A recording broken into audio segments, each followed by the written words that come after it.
Listen to me, when you're able to treat failure and success the same way, you are truly an unconquerable man or woman.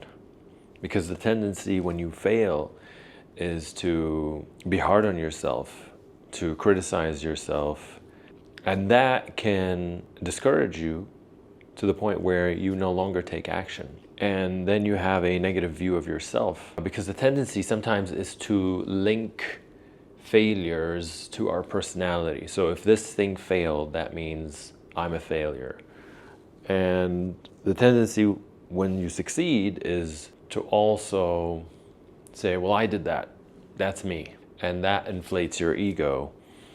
And then an inflated ego could be something that hinders your success. So once you're able to treat failure and success in the same way, you are truly an unconquerable man or woman. When you fail and you're able to bow down to the process and say, thank you for that, I'll go at it again tomorrow. And also when you succeed, you also say, thank you for that, I'll go at it tomorrow again. Then basically you've treated both of them the same. What I tend to see usually is that people, when they fail, they're so hard on themselves, and that discourages them, that causes them to give up. And there are other people, when they succeed, they become comfortable, and their hunger and their drive kind of dies, or their ego gets the best of them, and now they think they're hot shit. And then, no matter how hot you think you are, there's always going to be someone or something or some event that's going to humble you.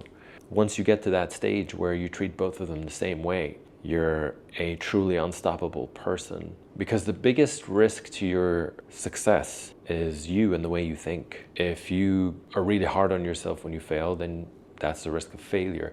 And also, I tell people a lot of times when I'm working with these big Fortune 100 companies, I tell them the biggest risk to your success right now is that you're succeeding. The biggest risk to your success is your success. Because I've seen this so many times, and it's happened to me, is that you're willing to go through the suffering and the pain to get out of the funk that you're in. And then once you reach a level of success, then you're not motivated as much as you used to be. Now you're comfortable, now you're complacent. Success brings with it the risk of complacency.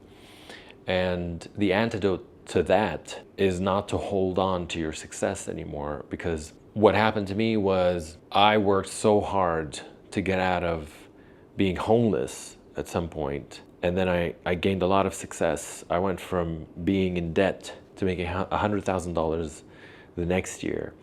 And I worked so hard. But now I was afraid of being broke, and I was afraid of losing everything.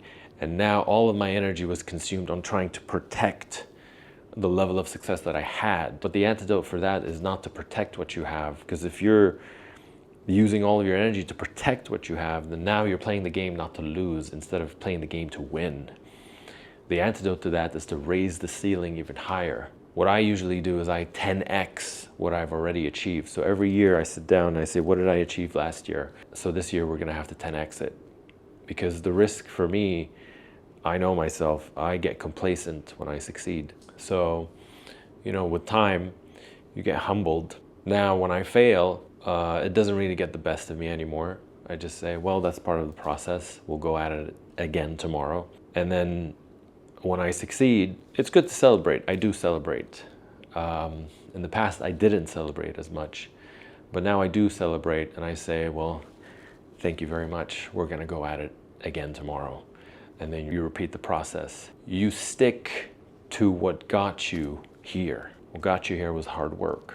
What got you here was commitment. What got you here was unrelenting, unwavering commitment. And you hold on to that, whether it's failure or whether it's success.